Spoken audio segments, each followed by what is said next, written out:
আমি মনে করি চরমোনাইকে জামাতের জোটে রাখা উচিত না। ইসলামিক তার একটা জোট করার চেষ্টা করলো, জামাতের আমি নিজে উদ্যোগ গ্রহণ করে চরমোনাই পীরের মাজারে গেলেন এবং তাকে আহ্বান করলেন এবং পরবর্তীতে তারা ইসলামিক একটা জোট করলো, বৃহত্তর জোট। ইসলামী আন্দোলন বা চরমোনাই পীর এবং আরেকটা আট্রসি পীর, এদের উৎপত্তিটা হয়েছিল হচ্ছে 80-র দশকে এরশাদ যখন ক্ষমতায়।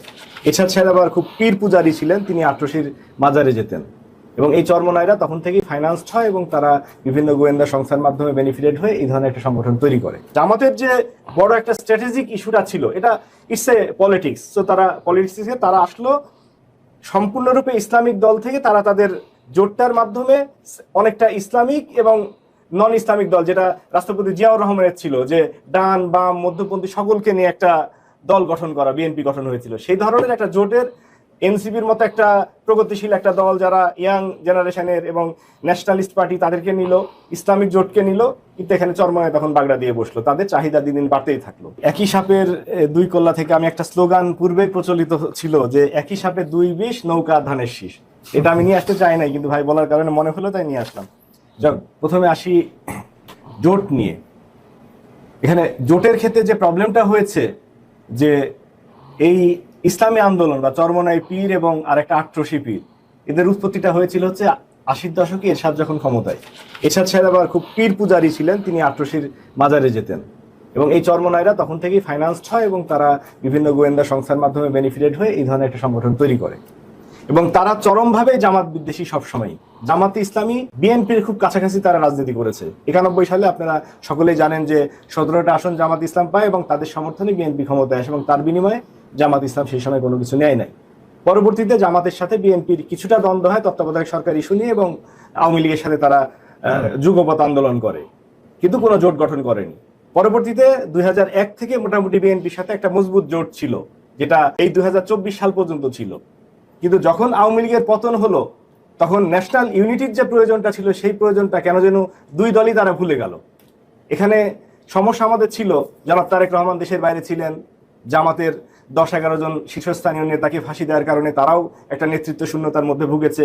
এই সকল কারণে 5 আগস্টের পরে আমরা যে ন্যাশনাল ইউনিটিটা আশা করেছিলাম, যে জামাতের একটা ভাই বিএনপির একটা ভাই একসাথে আন্দোলন করেছেন, তারাই আলাদা হয়ে গেল।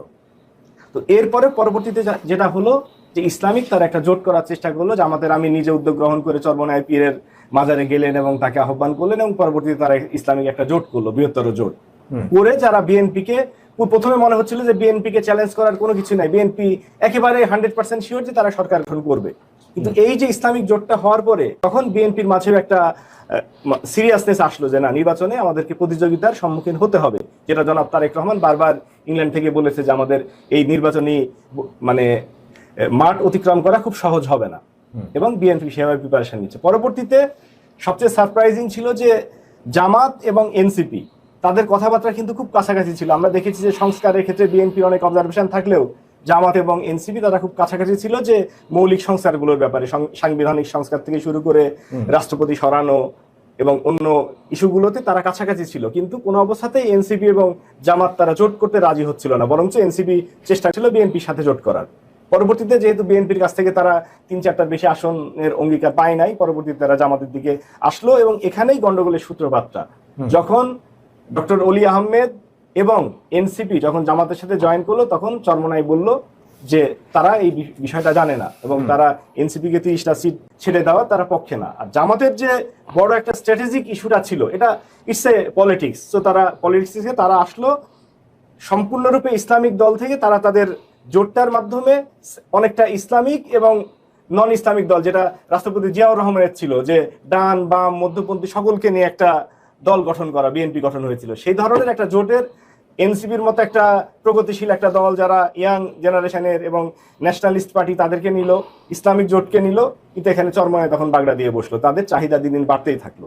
আমার ব্যক্তিগত অভিমত হচ্ছে, জামাতের মতো একটা ম্যাচিউর দল কিছু ইমম্যাচিউর ডিসিশন নিয়েছে। যেমন তারা 300 আসনে তাদের প্রার্থী রাখে নাই, তাদের প্রার্থীটা উইথড্র করে নিয়েছে। এখন যদি চরমোনাই তাদের সাথে যদি বিট্রে করে, তারা যদি জোটে না আসে, অনেক আসন হয়তো দেখা যায় 20-25টা আসনে জামাতের কোনো প্রার্থী থাকবে না, জামাত অথবা তার জোটের এনসিপি বা এলডিপির। সেই ক্ষেত্রে হয়তো এগুলো ওয়াকওভার দিয়ে দিতে হবে। একইভাবে চরমোনাইকে তাদের যেহেতু মার্কা আলাদা, জামাত চরমোনাই এনসিপি তারা নিজ নিজ মার্কায় ভোট করছে, এটা জামাতকে চিন্তা করা উচিত ছিল। কারণ হচ্ছে আমরা জানি যে সংবিধানের 70 অনুচ্ছেদ মোতাবেক ফ্লোর ক্রসিং নিষিদ্ধ, কিন্তু যখন মার্কাটা আলাদা হয়ে যায় তখন কিন্তু জোটের কোনো ভ্যালু থাকে না, সেখানে ইজিলি সে যে কাউকে ভোট দিতে পারে। কথার কথা 1991 সালে যদি জামাতে ইসলামী এমনটাও দাবি করতো বিএনপির কাছে যে আমরা প্রধানমন্ত্রিত্ব চাই, এই 17টা আসনের বিনিময়ে প্রধানমন্ত্রিত্ব দাও, তাছাড়া আমরা তোমাদেরকে সাপোর্ট দিব না, বিএনপি হয়তো বাধ্য হইতো। তো একই ব্ল্যাকমেল চরমনাই পীর করতে পারে। চরমনাই পীর বলতে পারে যে আমি 5টা আসন পাইছি, 5টার জন্য তুমি সরকার গঠনের জন্য আমাদেরকে প্রধানমন্ত্রিত্ব দাও বা রাষ্ট্রপতি বানাও। তো এই ব্ল্যাকমেলটা কেন যেন মানে জামাত আগে থেকে টের পায় নাই, বা ভাই বলছে যে এটা স্ট্র্যাটেজি, বাট আমি বলতেছি যে আমাদের বোকামিটা কারণটা হচ্ছে যে তারা উচিত ছিল এই ক্যালকুলেশনটা করা যে কোনো সময় চরমনাই বিচ্ছেদ করতে পারে। এবং ভবিষ্যতেও আমি মনে করি চরমনাইকে জামাতের জোটে রাখা উচিত না।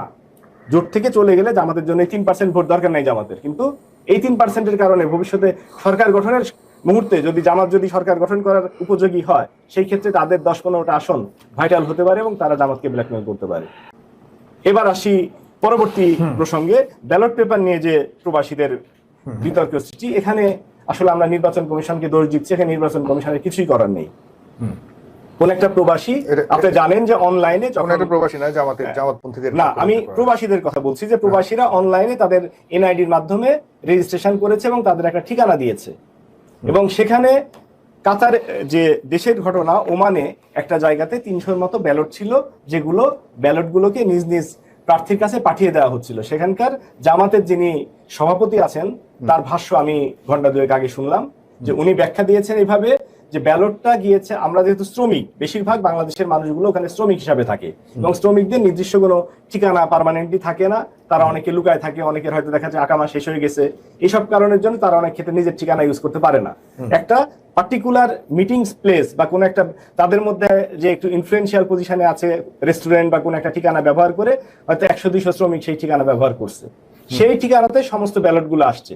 এবং একই সাথে ওই ওমানের যারা ওই ডাক পিয়ন, তারা এসে করছে কি, যে আরো 2-3টা মানে স্থানের ব্যালটগুলা নিয়ে এসে বলছে কি, তোমরা যেহেতু বাঙালিরই ব্যালট, এগুলা সব গ্রহণ করো। এই কারণের জন্য একজন ভদ্রলোকের কাছে 200-300 ব্যালট হয়েছে এবং সবগুলো ব্যালট খাম না খোলা পর্যন্ত মোবাইল নাম্বারটা খুঁজে পাওয়া যায় না। সো মোবাইল নাম্বারগুলোতে ডাকতে গেলে খামটা খুলতে হয়েছে। সো উনি সমস্ত ব্যালট এক জায়গাতে রেখেছেন এবং মোবাইল নাম্বার অনুযায়ী তাদেরকে কল করে ব্যালটগুলো দেওয়ার দায়িত্ব দেওয়া হয়েছিল আর কি। পারতেছিলাম না আপনার মাঝখানে ইন্টারাপ্ট করা, ওনারা দায়িত্ব দেওয়া হয়েছে এটা খুলবে আর উনি একা ফোন দিবে। আপনি পরে কথা বলুন, জি বলেন। পারতেছি না ভাই, আপনি সবাই চুপ থাকেন। এরপরে সেই ব্যালটগুলো উনি ডিস্ট্রিবিউট করতেছিলেন, সেটাই এখন বলা হচ্ছে যে এখানে কেলেঙ্কারি। কিন্তু নির্বাচন কেউ যে ঠিকানা দিবে সেই ঠিকানাতে ব্যালট আসবে, এটাই খুব স্বাভাবিক। এবং এই জায়গাটাতে ব্যালট আসার পরে ওখানে কিভাবে ডিস্ট্রিবিউট হবে, এটা তো নির্বাচন কমিশনের নীতিমালার মধ্যে নাই। সেটা হয়তো এইভাবে ওপেনলি তার করা উচিত হয় নাই, সেটা সব সত্য, কিন্তু এখানে জালিয়াতির কোনো প্রশ্ন আসবে, বিষয়টা সেরকম নাও হতে পারে। মানে পূর্বেই বিএনপি এই 15 লাখ এর মধ্যে এটা হয়তো কয়েকশো ব্যালটের একটা দেশে ঘটনা ঘটছে, এটা নিয়ে এত হাউকাওয়ার মতো কোনো বিষয় আছে বলে মনে করি না। বলা হয়েছে যে এবার এই প্রবাসী ব্যালট বা পোস্টাল ব্যালটের যে সিস্টেম রাখা হয়েছে, এটা ইচ্ছাকৃতভাবে রাখা হয়েছে বিএনপির বিরুদ্ধে। কিন্তু সমস্ত প্রশাসন তো বিএনপির পক্ষে। এখন আমরা দেখতে পাচ্ছি কি, যে রাষ্ট্রের পুলিশ, সিভিল প্রশাসন সবকিছু বিএনপিকে, তারেক রহমান প্রধানমন্ত্রীর মর্যাদা পাচ্ছেন, যেখানে যাচ্ছেন উনি ভিভিআইপি মর্যাদা পাচ্ছেন, এসএসএফ প্রোটেকশন, সেনাবাহিনী প্রোটেক্ট করতেছে তাকে, পুলিশ যে কোনো জায়গাতে যে উনি প্রধানমন্ত্রী স্ট্যাটাস এনজয় করছেন। তো সেই ক্ষেত্রে তো লেভেল প্লেইং ফিল্ড থাকছে না। আমরা যেখানে দেশে এই কথাগুলো শুনছি, সেখানে আবার জামাতের উপরে আসছে অভিযোগ, এটা খুবই দুঃখজনক। মানে যেখানে বিএনপি একচেটিয়া চাঁদাবাজি করে যাচ্ছে গত 1.5 বছর ধরে, একচেটিয়া টেন্ডারবাজি করতেছে, একচেটিয়া চর দখল করতেছে সমস্ত জায়গায়। চরের নাম না ভাই, হামিদিয়া, বঙ্গবাসিয়া, 2 একটা